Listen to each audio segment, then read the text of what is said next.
Assalamualaikum warahmatullahi wabarakatuh. Selamat berjumpa lagi dengan saya.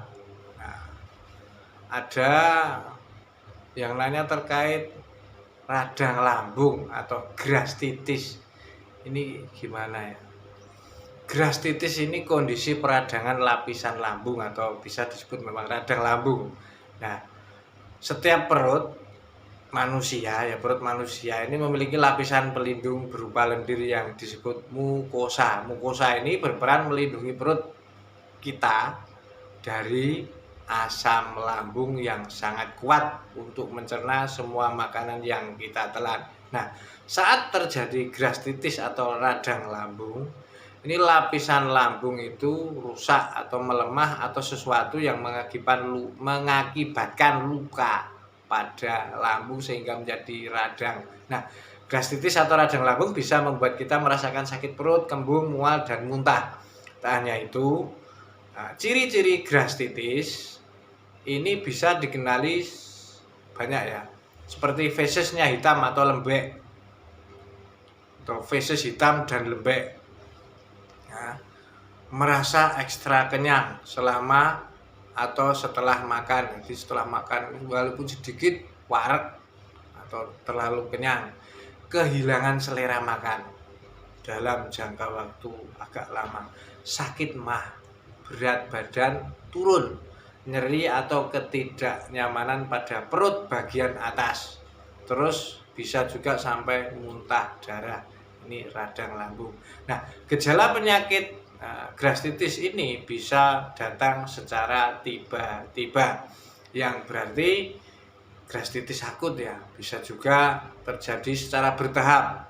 Nah, dari gejala-gejalanya ini bertahap. Nah, berarti kamu mengalami gastritis kronis atau gastritis ini gastritis yang akut. Nah, hal tersebut tentu akan membuat kita tidak nyaman dalam beraktivitas karena ada gangguan pada lambung tersebut karena gastritis. Nah, apa saja penyebabnya? Penyebabnya salah satunya adalah penyalahgunaan obat-obatan, bisa juga penyalahgunaan alkohol atau penggunaan alkohol, minuman beralkohol. Ini juga menjadi iritasi pada perut. Yang kedua adalah ada namanya penyakit autoimun. Penyakit autoimun ini beberapa orang sistem kekebalan tubuh ini bisa menurun dan menyerang sel-sel sehat di lapisan perut. Terus ada karena faktor infeksi bakteri. Nah, infeksi bakteri H. pylori ini penyebab utamanya penyakit gastritis kronis atau tukak lambung. Bakteri memicu lapisan pelindung perut atau pelindung lambung ini menjadi radang.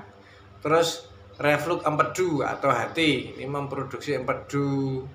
Hati kan memproduksi empedu ya. Nah, memproduksi empedu untuk membantu mencerna atau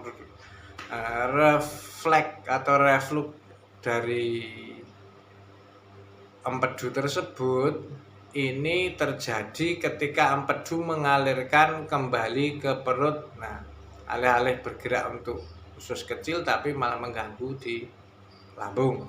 Terus obat-obatan. Nah, mengkonsumsi obat-obatan kimia seperti antiinflamasi non steroid seperti ibuprofen, aspirin, obat-obatan kortikosteroid. Nah, ini secara terus-menerus ini bisa menjadi gangguan di lambung seperti gastritis atau merusak lapisan dinding lambung.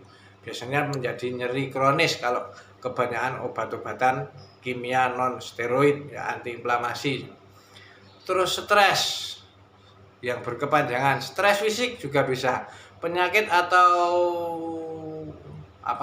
stres ya, ini cenderung parah yang tiba-tiba dapat menjadikan gastritis, sehingga gastritis ini berkembang lebih cepat ya, luka juga lebih cepat. Nah, cenderung otak ini penyebab umumnya karena faktor pikiran, stres ya.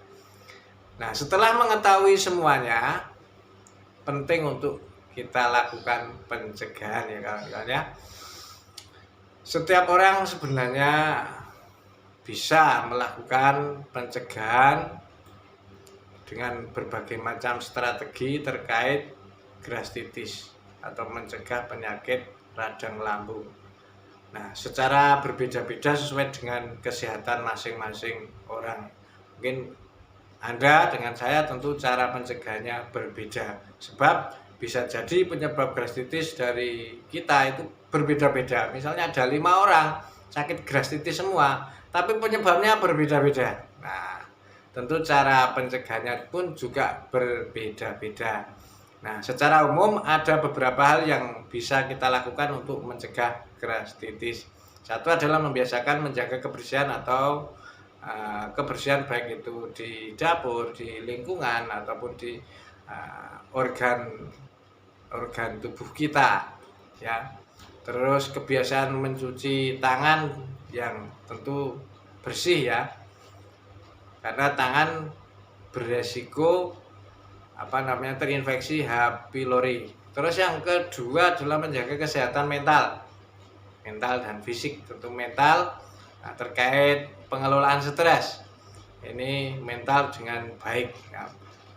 Terus yang berikutnya adalah berhenti, misalnya Anda yang suka minum minuman beralkohol, minum minuman yang berkafein tinggi. Nah, rokok juga ini bisa dihentikan karena ini bisa memicu gastritis atau luka lambung. Terus yang berikutnya adalah menjaga pola makan. Ini yang makanya saya sampaikan ini penting. Menjaga pola makan ini sangat penting ya.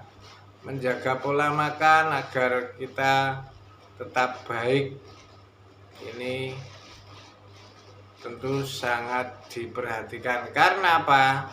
Dengan pola makan yang tidak benar ini juga bisa memicu gangguan-gangguan sakit lambung, seperti makanan-makanan yang terlalu asam, terus kopi, teh, kafein ya terlalu kental, makanan yang berlemak, gorengan, jus, makanan terlalu pedas, jus-jus yang pakai pemanis tambahan, terus terlalu asam, ini juga memicu gastritis. Nah, perlu diperhatikan kawan-kawan, karena hal tersebut apabila kita sudah terkena, ya pengobatannya cukup lama. Semoga ulasan ini bermanfaat. Terima kasih. Assalamualaikum warahmatullahi wabarakatuh.